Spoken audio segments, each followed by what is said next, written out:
सचेति सिन्धुर्वदनो देवो यत्पादपङ्कजस्मरणं वासरमणिरिव तमसारासन्नासति विघ्नानां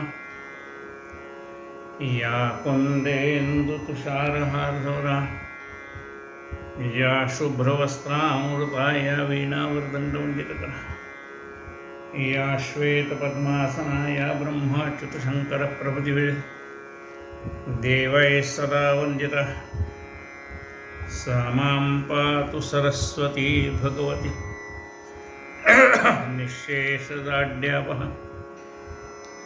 मूकं करोति वाचालं पङ्गुं लङ्घयते गिरिं यत्कृपातमं वन्दे परमानन्दं माधवं नारायणं नमस्कृत्य नरं चैव नरोत्तमं देवी सरस्वतीं व्यासं ततो जयमुदीरये वसुदेवसुतं देवं कंसचाणूरमर्दनं देवकी परमानन्दं कृष्णं वन्दे जगद्गुरुं गुरुर्ब्रह्मा गुरुर्विष्णु गुरुर्देवो महेश्वरः गुरुः साक्षात् परब्रह्म तस्मै श्रीगुरुवे नमः। श्रोता वक्ता श्रीराम समर्थ। जय जय रघुवीर समर्थ। श्री गणेशाय नमः। श्री गणेशाय नमः। आपण संत महिपती महाराजांनी लिहिलेली संत चरित्र पाहतो। भक्त श्री भक्त विजय ग्रंथ अध्याय 2 पुष्प 5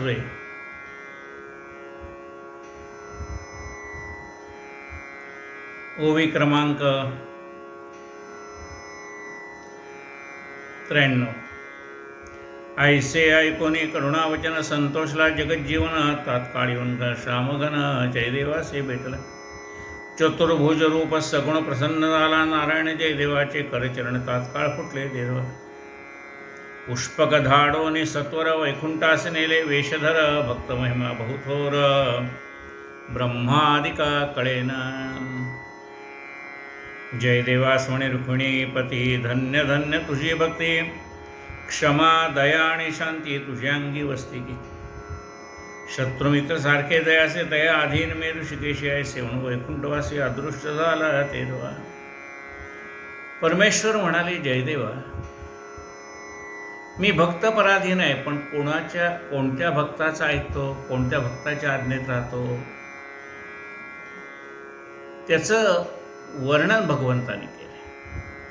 ते जयदेवाला म्हणतात की तुझ्या शब्दाच्या अधीन मी आहे। कारण का? तुझ्याकडे काय आहे? क्षमा दया आणि शांती। तू ज्याने तुझे हातपाय तोडले त्याला क्षमा केलीस।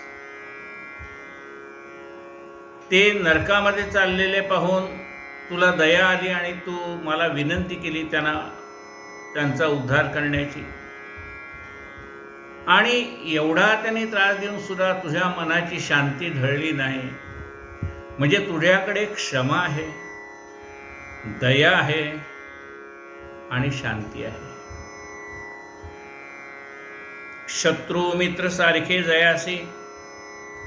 तुला शत्रू आणि मित्र म्हणजे आपल्यावर प्रेम करणारी माणसं, त्याचंही कल्याण आपण चिंततो। ही आपल्या सामान्य माणसाची वृत्ती की ज्याने आपल्याला मदत केली त्याचं देवा भलं कर, अन्नदाता सुखी हो असं आपण म्हणतो। म्हणजे ज्याने आपल्याला मदत केली त्याचं कल्याण व्हावं ही सर्वसामान्य माणसाची इच्छा असते। पण संत त्याच्या पुढे जातात की ज्याने त्यांना मदत केली त्याचं तर कल्याणच असो, पण ज्याने त्यांना त्रास दिला त्याचंही कल्याण हो अशी भावना कुणाची? संतांची। म्हणून भगवंत म्हणतात मी अशा संतांच्या आज्ञेमध्ये राहतो। धन्य धन्य तुझी भक्ती। क्षमा दया आणि शांती तुझ्या अंगी वसती की। शत्रू मित्र सारखे दयासी तया अधीन मी ऋषिकेशी। ऐसे म्हणून वैकुंठवासी अदृश्य झाला तेव्हा।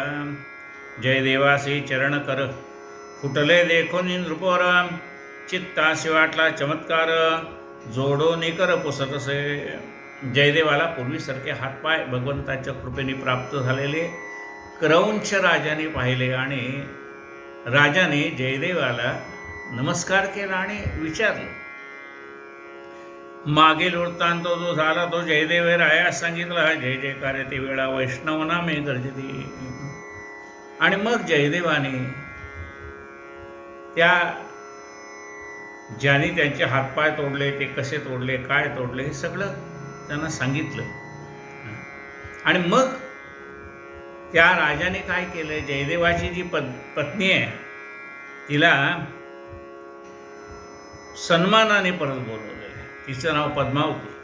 तिला सन्मानपूर्वक आणलेलं आहे राजाने. राये शिबिका पाठवून पद्मावती आणवली. ते क्षणी ते जे पतिव्रता लावण्यखा आणि इंदिरेचा अवतार, वस्त्रे भूषणे अलंकार, पद्मावतीशी दे मुक्ताहार, गुरुमातेशी नमस्कार, भावेल पर घाले तसे. जावण्या एकांत सदनिकांते संगीत एक क्षणे, पद्मावती जयदेव राणी गुरुमाता मुझे. आपल्या अंगे हिची सेवा रात्रंदिवस करावी, तो भ्रतार वचन ऐकून तेव्हा अवश्य म्हणेन. मग राजाने आपल्या पत्नीला सांगितले की पहा, मी जयदेवाला गुरु मानलेले आहे. आता ही जयदेवाची पत्नी आपली गुरुमाता आहे. मी जयदेवाची सेवा करीन, तू पद्मावतीची सेवा कर. आणि मग त्यांनी आपले जे राजदूत होते, जे त्यांची सेवा करत होते जयदेवाची, त्यांना सांगितलं आता उद्यापासून आम्ही दोघं सेवा करू, तुम्ही नका सेवा करू, आम्हाला गुरुसेवा करू द्या. मग दुसऱ्या दिवशीपासून राजा आणि राजाच्या पत्नीने जयदेव आणि पद्मावतीची सेवा करायला सुरुवात केली. आपल्या अंगीची सेवा रात्रंदिवस करावी, तो भ्रतार वचन ऐकून तेव्हा अवश्य म्हणे नितिंबिनी.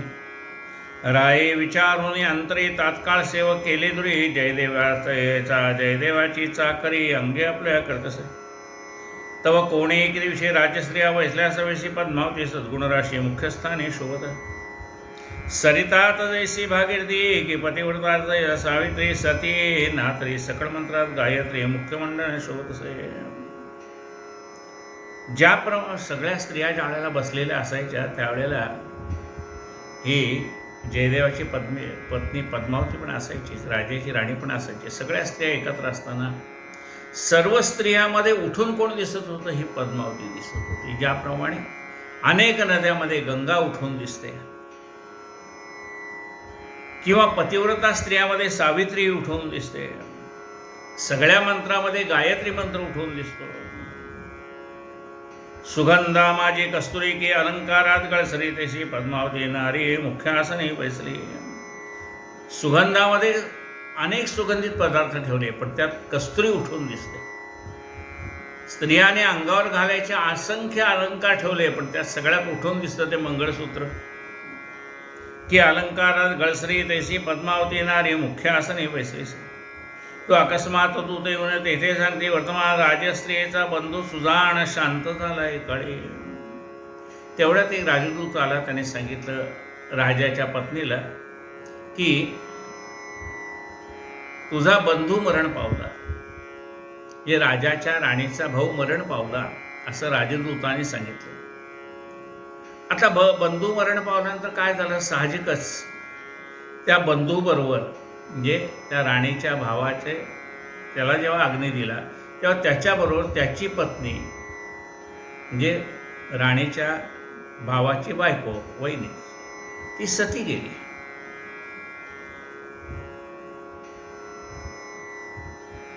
तो अकस्मात दूत येऊन तेथे सांगते, वर्तमान राजस्त्रीचा बंधू सुजाण शांत झाला एकाळी. चित्ती धरून निजपती त्याची स्त्री निघाली सती, ऐकोनी तटस्थ झाल्या युवती नवल करते सर्व. पद्मावती बैसली निवांत ते एकोणी सकळासे, नवल वाटत राजकांता विनवित कर जोडून ते. सगळ्या स्त्रियांनी, आता बघा आपल्या घरचं मनुष्य गेल्यावर आपल्याला दुःख होतं असं नाही, दुसऱ्याचा शेजारपाजारचं जरी कोणी गेलं तरी आपल्याला दुःख आवरत नाही, रडू आवरत नाही, सहजगत्या आपल्या डोळ्यातून अश्रू बाहेर येतात. पण सगळ्या स्त्रिया रडत असताना पद्मावती मात्र तटस्थप्रमाणे हे सगळं पाहते आहे. हे पाहिल्यानंतर राजपत्नीने विचारलं की का तुला वाईट वाटलं नाही का? ही तर माझी वहिनी माझ्या भावाबरोबर सती चालली आहे. म्हणे चित्ती धरून निजपती पतिव्रता निघाली सती, ऐसे ऐकून तुमचे चित्ती नवल काही वाटेना. त्यजोनिया माया ममता सती निघाली पतिव्रता, सप्तजन्म तोची भरता ते निजकांता पावता. ऐकून म्हणे पद्मावती ऐसे कासे निघावे सती, पुढे जाता निजपती कधी भेटेल कळेना. व्रताराचे ऐकून मरण आपण तात्काळ द्यावा प्राण, सूर्य मावळता जैसे किरण अस्त पावते ते असवे. ते म्हणाले मग पती मरण पावल्यानंतर सती जाणं याला काय महत्व आहे म्हणाले. पतीच्या मृत्यूची बातमी ऐकल्याबरोबर पत्नीने प्राण सोडला, म्हणजे सहज गत्यावर का लगे आत्महत्या करणं नाही. पतीच्या वियोगाने पत्नीने सहजगत्या आपला देह सोडणं. जसं धुंडा महाराज गेले हे ऐकल्याबरोबर धुंडा महाराजांच्या पत्नीने तिथेच प्राण सोडला. ती म्हणते की आपल्या पतीच्या निधनाची वार्ता ऐकल्याबरोबर आपला प्राण निघून गेला पाहिजे असं, म्हणजे का रडत नाही असं विचारल्यानंतर तिने उत्तर दिलं. व्रताराचे ऐकून मरण आपण तात्काळ द्यावा प्राण, सूर्य मावळता जैसे किरण अस्त पावते तयासवे. ऐसे बोलता जसं सूर्य अस्ताला गेल्यानंतर त्याची किरणं पण त्याच्याबरोबरच जातात. ऐसे बोलता पद्मावती राजकांता विस्मित चित्ती, म्हणे अनुभवावीण बोलती असत्य वाटले तयासे. अनुभवावीण ब्रह्मज्ञान शरीर जैसे प्राणावीण, बोलणे ईश्वर कृपेवीण वृथा तैसे दिसत असे. आता ही राजाची राणी आहे, तिला हे पद्मावतीचं बोलणं काही खरं वाटलं नाही. ती काय म्हणते, अहो तत्वज्ञान सांगणं सोपं आहे, पण आपल्यावर आल्यानंतर कळतं ना, जोपर्यंत आपल्याला अनुभव नाही ब्रह्मज्ञान नाही तोपर्यंत ब्रह्मावर काय बोलणार आपण. तसं म्हणाले अजून हिचा पती जयदेव जिवंत आहे, त्यामुळे हिला काय तेवढं वाटत नाही. हिचा पती गेल्यानंतर ही जिवंत राहते की नाही बघू, मग आपण समजू की हा ठीक आहे बाबा पतीची निधनाची वार्ता ऐकल्यावर हिने प्राण सोडला. पण असं तर काही झालं नाही, हिचा पती जिवंत आहे. तो तत्वज्ञान सांगायला काय जात आहे म्हणाले हिला, की नवरा गेल्यानंतर पत्नी सहजगत्या मरण पावली पाहिजे. असं तत्वज्ञान सांगणं सोपं आहे, असं काय प्रत्यक्षात घडणं कठीण आहे असं कोण म्हणतंय. राजाची राणी विचार करते. व्रताराचे ऐकून मरण आपण तात्काळ द्यावा प्राण, सूर्य मावळता जैसे किरण अस्त पावते तयासवे. ऐसे बोलता पद्मावती राजकांता विस्मित चित्ती, म्हणे अनुभवावीण बोलती असत्य वाटले सयास. अनुभवावीण ब्रह्मज्ञान शरीर जैसे प्राणावीण, बोलणे ईश्वर कृपेवीण वृथा तैसे दिसते. आपण शरीर असताना फार गमजा मारतो, मी हे करीन मी ते करीन अमुक करीन तमुक करीन. पण शरीरातला प्राण गेल्यानंतर आपलं शरीर सुद्धा लोकांनी उचलून खांद्यावर घ्यावं लागतं. अग्नी द्यायला नेतात त्या शरीराला, हा उठून जातो का स्मशानात नाही, लोक त्याचं शरीर ताटेवरती ठेवून घेऊन जातात. म्हणून सगळ्या गमजा आहेत तर कुठपर्यंत आहे, जोपर्यंत देहामध्ये प्राण आहे तोपर्यंत. एकदा प्राण गेल्यानंतर कोण विचारते देहाला. शरीर जैसे प्राणावीण, बोलणे ईश्वर कृपेवीण. त्या माणसाला वाटतं मी केवढा बोलतोय, केवढा पंडित आहे, केवढा ज्ञानी आहे, केवढं काय आहे. अरे ही तुझ्यावर भगवंताची कृपा म्हणून तू बोलतोय बाबा. भगवंताने तुझ्या जिभेतली बोलण्याची शक्ती काढून घेतली तर तुला बोलता येईल का? बोलता येणार नाही. म्हणजे आपण जे बोलतोय ही वाणी भगवंताची कृपा आहे. त्याची कृपा नसेल तर मग काय होईल. जीभ आहे पण बोलता येणार नाही. जिभेवरनं वारं गेल्यानंतर काय होतं, जीभ असून बोलता येत नाही. बोलणे ईश्वर कृपेवीण वृथा तैसे दिसत असे. घर धन्या वाचून घर की नासिके वाचून वक्र, महत्व वाचूने कारभार वृथा दिसत असे. ज्याप्रमाणे घरधन्याशिवाय घराला शोभा नाही किंवा घरधनीशिवाय घराला शोभा नाही, घरात पत्नीला सुद्धा तेवढाच मान आहे. आणि ती काय आहे, घरची लक्ष्मी आहे. घरामध्ये जर आपली पत्नी नसेल, घरात सगळे बसलेले आहेत बरं. नवरा आल्यानंतर काय विचारतो पहिलं वाक्य, ही कुठे आहे. म्हणजे घरामध्ये सगळे आहेत पण पत्नी नाही, तर ते घर सुनं वाटायला लागतं. तसं घरामध्ये सगळे आहेत पण नवरा नाही, तर ते घर सुनं वाटायला लागतं. निज वक्ता घर धन्या वाचून घर की नासिके वाचून वक्र. नाक सरळ असताना नथ घालण्यामध्ये जी मजा आहे, ते नाक वाकडं असेल तर नाही. नासिके वाचून वक्र महत्वा वाचून का गर्भार वृथा जैसा दिसत आहे. नाकावरनं त्या चेहऱ्याचं सौंदर्य कळतं. महत्वा वाचून कारभार वृथा जैसा दिसत असे. एखाद्याला प्रमुख केलं पण त्याला काही अधिकार नसतील, त्या प्रमुख पदाचं काय महत्व आहे.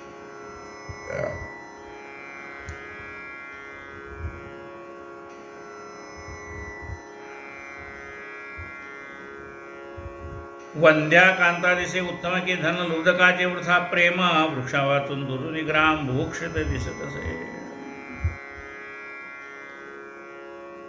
वाहन जर स्त्रीला दिसायला किती उत्तम असेल तरी महत्व नाही, किंवा धनलुब्धकाचे प्रेम,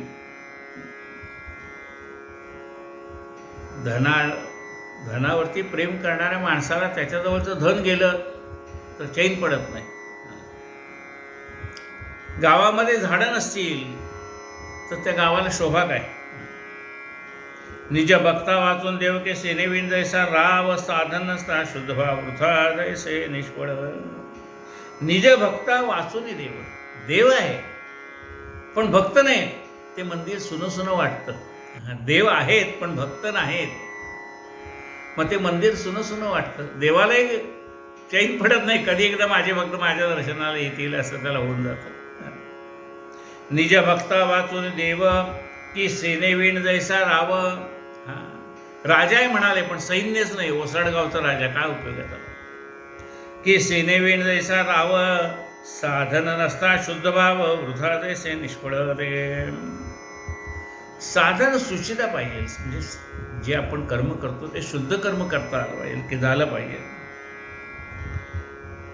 पद्मावती बोलतात ऐसे असत्य वाटले राजकांतेशी, बोलावून प्रधान असे विचारता असे सांगितलं. म्हणे ऐक एक वचन असत्य बोले मज कारण जयदेव स्वामी गी मेले म्हणून वार्ता पाठवी नगरात.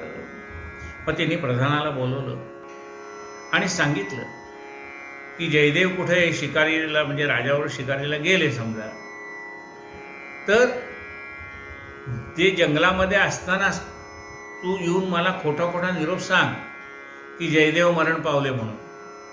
आता जयदेवाच्या मृत्यूची बातमी ऐकून ही पद्मावती लगेच प्राण देते की नाही मला पाहायचंय म्हणाले.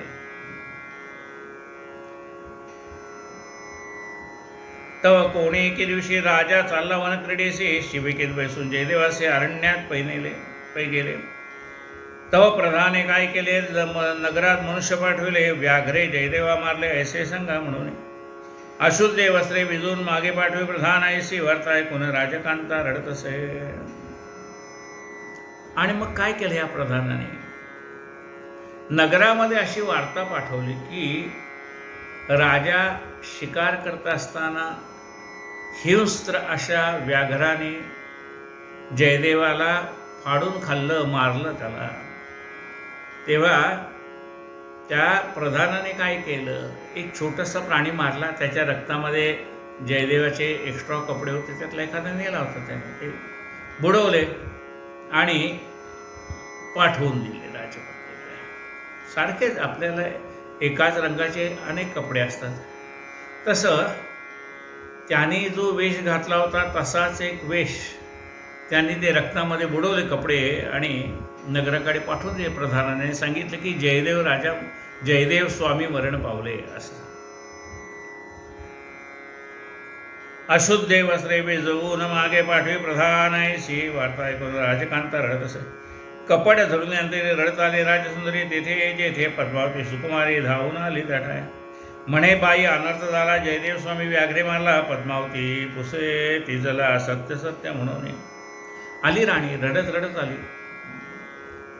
खोटेपणाचं रडणं तर आणखीन मोठं असतं, म्हणजे इतर ज्याच्या घरचा मनुष्य गेलाय तो रडतो, पण ज्याला असं आपलं किती प्रेम आहे हे दाखवायचं असतं तो मोठमोठ्याने रडत असतो. त्याचं रडणं वेगळं आणि ते लोकांच्या लक्षात पण येतं हे रडणं खोटं आहे म्हणून. ती राणी रडत रडत आली आणि सांगते त्या पद्मावतीला की अगं जयदेवाला व्याघ्राने मारलं आणि त्याचे कपडे आणलेत बघ म्हणले, ते रक्ताळलेले कपडे. एरी म्हणे त्रिवार सत्य जयदेव मारले यथार्थ, पद्मावतीने ऐकून वाद प्राण सोडले तात्काळ. आणि तिने तुझा पती मरण पावलाय बघ म्हणले रक्तात, तिने ते कपडे रक्ताने माखलेले आहेत का बघितलंच नाही का? तिचा त्या राणीवर विश्वास आहे. राणीला पुन्हा तिने विचारलं का तू नक्की बातमी ऐकलीस ना? हो म्हणाले. तुझा नवरा मरण पावला, वाघाने त्याला मारलं हे मी माझ्या कानाने आणले, प्रधानाने पण सांगितलं आणि बघ म्हणले त्याचे वस्त्रे आणले. ते म्हणले वस्त्र बघायची आवश्यकता नाही, तू सांगते त्याच्यावर विश्वास आहे. आणि ही बातमी आपला नवरा मरण पावला बातमी ऐकल्यावरच तिने प्राण सोडला. प्राण सोडले तात्काळ. सूर्यास्त होता जाणं सवेची मावळते जशी कर्ण की दीपक विजविता त्वरेने प्रभालोपे तात्काळ. पौर्णिमा झाली आपाटे जैशा चंद्रकळा तुटती की पुष्पे चोळीता निजास्ती सुवास आहे तात्काळ. तैसे जयदेवाचे मरण ऐकून तात्काळ तिथला प्राण राजा नगरासे आला फिरून तो अनर्थ झाला. आणि ज्याप्रमाणे तिने सांगितलं होतं ज्याप्रमाणे सूर्याच्या बरोबर त्याची किरणं जातात, हे उदाहरण तिने दिलं होतं पद्मावतीने, तसंच तिने प्रत्यक्षात घडलंय की नवऱ्याच्या गेलेची वार्ता ऐकल्यावरून तिने प्राण सोडलाय. राजा आला पाहतो तर इकडे अनर्थ झालेला आहे. प्रधानासी पासून माता ऐकला सगळं वृत्तांत म्हणे कांतेसी मारावे त्वरित, तरी स्त्री हत्या घडेल की. स्त्री अग्निकाष्ठे बक्षून आता आपुलाचे प्राण द्यावा प्राण नगराबाहेर महाअग्न प्रदीप्त केला तात्काळ. प्रधानाला विचारलं काय चाललंय गोंधळ, कारण जसे संध्याकाळी परत आले तशी त्यांना वार्ता कळली की आपली गुरुपत्नी आपल्या पतीची निधनाची वार्ता ऐकून गेल्यावर गेली म्हणून.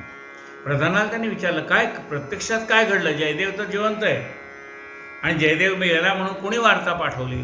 प्रधान म्हणाला राजपत्नीच्या आज्ञेने, म्हणजे तुमच्या बायकोच्या आज्ञेने, राणीच्या आज्ञेनेच मी हे सगळं कृत्य केलंय, खोटीच बातमी मी पाठवली. तिला पद्मावतीची परीक्षा घ्यायची होती की पतीच्या निधनाची वार्ता ऐकल्यानंतर ती जिवंत राहते की नाही, ही परीक्षा घ्यायची म्हणून हे सगळं नाटक राणीने केलं होतं आणि त्याच्यात मला तिने सहभागी करून घेतलं. आता विचार करतोय राजा की आता हे पाप माझ्या पत्नीच्या हातनं घडलंय, आता म्हणाले मी जाऊन माझ्या पत्नीची हत्या करतो, असा विचार राजाच्या मनात आला. पण पुन्हा विचार करतो स्त्री हत्या करणं बरोबर नाही. मग म्हणा आपणच असं करू, अग्निकुंड रचू आणि आपणच त्याच्यामध्ये आपला देह विलीन करून टाकू.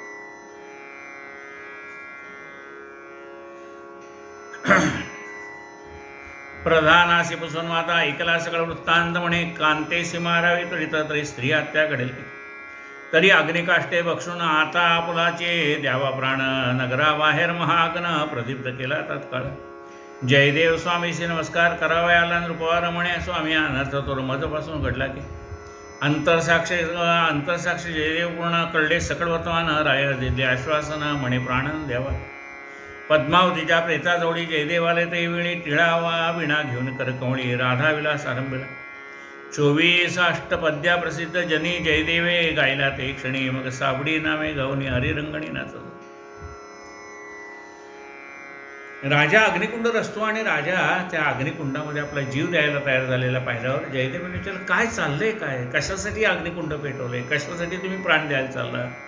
मग राजाने त्याला सगळी हकीकत सांगितली की आमच्याकडनं अपराध घडलाय, माझ्याकडनं नाही, राणीकडनं अपराध घडला, मी तर तुमच्याबरोबर होतो, पण माझ्या पत्नीकडनं घडलेला अपराध म्हणजे त्याला मी पण जबाबदार आहे ना, म्हणून मी माझा प्राण ठेवत नाही आता, कारण गुरुपत्नीने आपला प्राण दिलेला आहे, आता मी तर जगून काय करू म्हणाले, कारण त्या गुरुपत्नीच्या हत्येचं पातक माझ्यावर पण आलेलं आहे. जयदेवाने सांगितलं काही काळजी करू नका. जयदेव आले जिथं आपली पत्नी होती पद्मावती, तिच्या जवळ आले. पद्मावतीचे प्रेताजवळी जयदेवाले तेवेळी टाळ विणा घेऊन करकमळी राधा विलास आरंभला. राधा आणि श्रीकृष्ण यांचं चरित्र त्याने कीर्तनाच्या माध्यमातून गायला सुरुवात केली जयदेवाने. 24 अष्टपद्या प्रसिद्ध जनी जयदेवी गायला त्या क्षणी मग साबडी नामे गावनी हरिरंगणी नाचत असे. साबडी भक्ती आणि त्याने अंतःकरणपूर्वक भगवंताचं नामस्मरण करायला सुरुवात केली. स्वतःचं देहभान जयदेव विसरून गेले. हरिरंगणी नाचत असे. केशवा नारायणा मुकुंदा भक्तवत्सला आनंदकंदा गोकुळ पालका जगद्वंद्या पावाता सतुर. गजेंद्राचे ऐकून करुणा सतुर पावलासी जगजीवना. प्रल्हाद रक्षका मनमोहना पावाता सतुर. द्रौपदी लज्जा निवारणा पांडव रक्षका मधुसूदना. गोपीजन मानसरंजना पावाता सतुर. अनाथ नाथा रुक्मिणीवरा भीमा तिर्वासी दिगंबरा. पतित पावना जगदुद्धारा पावाता सतुर. ऐसी करुणा ऐकून सत्वर पावला नारायण जयदेवासे आलिंगन. काय वरदान देतसे. भगवंताने त्या जयदेवाची गीतं ऐकली आणि परमात्मा प्रगट झाला आणि वर देतोय. तुझ्या अष्टपद्या अखंड गाती की आवडी करून ऐकते तयापाशी लक्ष्मीपती कर जोडून व्हासे. अरे तू जे अष्टपद्य म्हटलंयस ते जे कोणी वाचतील आवडीने वाचतील. लक्ष्मी वल्लभ तयाजवळी. परमात्मा आपल्या जवळ असतो किंवा लक्षात घ्या, ज्याला असं वाटतं की देव आपल्याजवळ असावा. तुकाराम महाराजांनी विचारलं, परमात्म्याला तुम्ही हाक मारल्यानंतर देव तुमच्याजवळ कधी येतो? म्हणजे तुम्ही आता दावा केला तर दावा केल्यानंतर परमेश्वराला ती पंढरपूरनं निघून तुमच्याजवळ यायला किंवा वैकुंठावरून निघून तुमच्याजवळ यायला किती वेळ लागतो? तुकाराम महाराज म्हणाले त्याला यायला वेळ लागतच नाही. तुका वाजवी तो टाळी उभा विठ्ठल जवळ. म्हणाल त्याला यायला वेळ लागत नाही कारण तो आहेच ना, चराचराला भरून उरलेला आहे. तुम्ही फक्त हाक मारायची खोटी आहे, तो आहेच. मग कुणाजवळ आहे हा लक्ष्मी रमण? नित्य नेम नामी तो प्राणी दुर्लभ. लक्ष्मी वल्लभ तयाजवळी. नित्य नेम नामी, जो नित्य नेमाने नामस्मरण करतो, भले 1 माळ असो, 5 माळा असो, 10 माळा असो, तुमच्या गुरूंनी ज्या सांगितल्या त्या, पण त्या नित्यनेमाने, एक दिवस हे खंड नाही, नित्यनेमाने जो नामस्मरण करतो, नित्य नेम नामी तो प्राणी दुर्लभ. लक्ष्मी वल्लभ तयाजवळी. नित्य नेम नामी तो प्राणी दुर्लभ. रोज न कंटाळता, कुठल्याही प्रकारचं कारण न सांगता, जो माझं नित्य नामस्मरण करतो त्याच्या जवळ मी आहे असं परमात्मा सांगतो.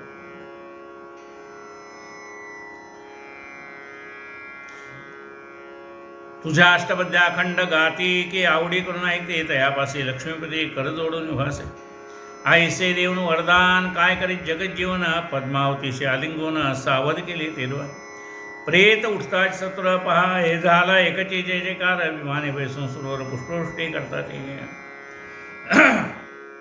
भगवंताने कृपादृष्टीने पाहिलं कुणाकडे? पद्मावतीकडे. पद्मावती जिवंत झाली. म्हणून असं आहे की आपण परमेश्वराकडे जातो ना, डोळे मिटतो, नमस्कार करतो. काय करावं? जेव्हा आपण मंदिरात जातो ना, तेव्हा देवाच्या पायावर डोकं ठेवावं, साईडला जावं आणि एका बाजूला बसून देवाचं नामस्मरण करा. आपण काय करतो? देवाच्या पुढेच उभं राहून 2 मिनटं 5 मिनटं उभे राहतो. अरे मागे लोक दर्शनाला उभे आहेत ना. तुला जे काही देवाला सांगायचं आहे, जे काही म्हणायचं ते एका बाजूला बस. देव ऐकतोय. तो काय असं म्हणतो का माझ्यासमोर उभा राहूनच मला सांग? तू जिथं बसलास मंदिरात एका बाजूला सांगितलंस तर ते तो ऐकतोय ना. तुम्ही एकाग्र मनाने सांगणं हे महत्त्वाचं आहे. ते समोरच उभा राहून सांगायला पाहिजे असं नाही. नमस्कार करावं, साईडला बसावं, देवाला प्रार्थना करावी. त्याप्रमाणे भगवंताने काय केलं? कृपादृष्टीने त्याच्याकडे पाहिलं. किती वेळ उभं राहायचं असं देवाच्या समोर? देवाची द्वारी उभा क्षणभर देवाच्या समोर उभा राहायचं. फक्त बरं ते सुद्धा का उभारायचं आहे? त्याची कृपादृष्टी आपल्यावर पडावी म्हणून. कृपादृष्टी पाहे, कृपादृष्टी पाहे मजकडे पंढरी राया.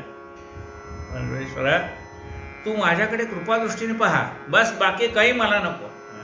अशी तुझी कृपा लाभोती आम्हा, तुझी कृपादृष्टी पाहिजे, बाकी काय मागायचं देवा तुझ्याकडे. तू एक तुझी कृपा आली की सगळं त्याच्यामध्ये आलं.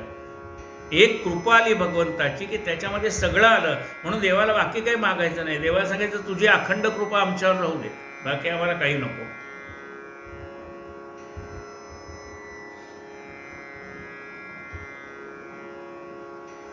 प्रेत उठता सत्वर झाला एकची जय जयकार, विमाने वैसून सुरवर पुष्पवृष्टी करतात.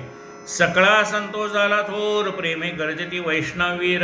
जयदेव स्वामी नमस्कार भावेन कोर गलसे. जयदेव चरित्र अतिउत्तम गाती ऐकती भाविक जन, तैसे संकटी रुक्मिणी रमण स्मरता पावेल तात्काळ. जे कोणी हे जयदेवाचं चरित्र श्रवण करतील, पठण करतील, परमात्मा त्यांच्यासाठी प्रगट होतो. स्मरता पावे तात्काळ. जो व्यासावतार परिपूर्ण, शत्रुमित्र दया समान, त्याचे चरित्राती पावन. मतीसारखे बोलिलो. व्यासांचा अवतार आहे जयदेव. माझ्या बुद्धीला जेवढं जमलं तेवढं हे जयदेवाचं चरित्र सांगितलंय. मतीसारखे बोलिलो. ग्वाल्हेर देशी, ग्वाल्हेर देशी अतिउत्तम नाभाजी नागर ब्राह्मणा. जो वैष्णवा माझी शिरोमणा अवतार पूर्ण विधिदान. भक्त चरित्राती अद्भुत, त्याने वर्णिले यथार्थ. त्याची पदे पाहून निश्चित ग्रंथ महाराष्ट्र लिहिला. ग्वाल्हेर देशामध्ये नाभाजी नावाचे ब्राह्मण कुळामध्ये संत जन्माला आले. ते कुणाचा अवतार होते? ते ब्रह्मदेवाचाच अवतार होते. त्याने असंख्य संतांची चरित्र लिहिलेली आहेत ग्वाल्हेर भाषेत. तीच संत चरित्र महिपती महाराज म्हणतात, मी महाराष्ट्र भाषेत लिहिली आहे, म्हणजे मराठीत लिहिली आहे. भक्त चरित्रात्या ग्वाल्हेर देशी अति उत्तम नाभाजी नागर ब्राह्मण. जो वैष्णवा माझे शिरोमणा अवतार पूर्ण विधीचा. भक्त चरित्राती अद्भुत, त्याने वर्णिले यथार्थ. त्याची पदे पाहून निश्चित ग्रंथ महाराष्ट्र लिहिला. साय खेडियाचे बाहुले नाचवी, त्या सोत्रे नाचले. जयदेव आख्यान बोलले माझ्या मुखे तैसेचे. ज्याप्रमाणे कठपुतळ्याचा खेळ असतो, कठपुतळे बाहुले असतात, त्या कुठपर्यंत नाचतात? जोपर्यंत त्याला नाचवणार आहे तोपर्यंत त्या नाचतात. कठपुतळ्यांचा खेळ असतो. तसं आपण कोण आहे? भगवंताच्या हातातले कठपुतळे आहेत. तो नाचवेल तसं नाचतो. तसं म्हणाले भगवंताने जसं माझ्या मुखातनं चरित्र वदवलंय तसं तुमच्यापर्यंत पोहोचलं. साय खेडियाचे बाहुले नाचवी, त्या सोत्रे नाचले. जयदेव आख्यान बोलले माझ्या मुखे तैसेचे. श्री भीमा तिरवासी रुक्मिणी रमण पुंडलिकासे दिले वरदान. तो भक्त कैवारी जगजीवन, वक्ता जाणे ग्रंथी. मग आता ही कथा सांगणारा कोण आहे? पुंडलिकाच्या आईवडिलाच्या सेवेने प्रसन्न झालेला जो परमात्मा, भीमातीर निवासी, कट्टेवर हात ठेवून उभा आहे, तो पांडुरंग. श्री भीमातीर निवासी रुक्मिणी रमण पुंडलिकास दिले वरदान. तो भक्त कैवारी जगज्जीवन, वक्ता जाण ये ग्रंथी. कोण बोलतंय? तुम्हाला वाटतं म्हणले महिपती महाराज बोलताय, तुम्हाला वाटतं ताटे गुरुजी बोलताय. तो वक्ता आहे. कोण? पांडुरंग. तो भक्त कैवारी जगजीवन, वक्ता जाण ए ग्रंथी. तोच बोलतो आणि तुमच्यासारख्या असंख्य भक्तांच्या रूपाने तोच ऐकतो. श्रोता, वक्ता, श्रीराम समर्थ. भीमा श्री भीमा तिरवासी रुक्मिणी रमण पुंडलिका दिले वरदान. तो भक्त कैवारी जगज्जीवन, वक्ता जाणे ग्रंथी. पुढील अध्यायाती विशेष वैष्णव भक्त तुलसीदास, वक्ता वदिता श्रीनिवास परिसाचा अवकाश होतो भाविको. पुढच्या अध्यायामध्ये आता वैष्णव भक्त तुलसीदासाचं चरित्र आहे. दोन्ही कर ठेवून जगनी उभा राहिला चक्रपाणी. महिपती त्याच्या वरदानी गुणकीर्तने वर्णित असे. स्वस्ति श्री भक्त विजय ग्रंथ ऐकता तुष्टेल भगवंता प्रेमळ ऐका भावी भक्त द्वितीय अध्याय रसाळ हा इथे श्री गोपालकृष्णार्पणस्तु शुभम भवतु. या ठिकाणी दुसरा अध्याय पुरा झाला. कायेन वाचा मनसेंद्रियर्वा बुद्ध्यात्मना वा प्रकृती स्वभावात् करोमि यज्ञं सकलं परस्मै नारायणायति समर्पयामि. अच्युतं केशवं रामनारायणं कृष्णदामोदरं वासुदेवं हरि श्रीधरं माधवं गोपिकावल्लभं जानकीनायकं रामचन्द्रं भजे. हरे राम राम राम हरे हरे, हरे हरे कृष्ण कृष्ण कृष्ण हरे हरे. हरे राम राम राम हरे हरे, हरे हरे कृष्ण कृष्ण कृष्ण हरे हरे. पुंडलिक वरदा हरि विठ्ठल. सद्गुरु गजानन महाराज की जय. पुंडलिक वरदा हरि विठ्ठल. श्री ज्ञानदेव तुकाराम पंढरीनाथ भगवान की जय. माऊली ज्ञानेश्वर महाराज की जय. संत तुकाराम महाराज की जय. जय जय रघुवीर समर्थ.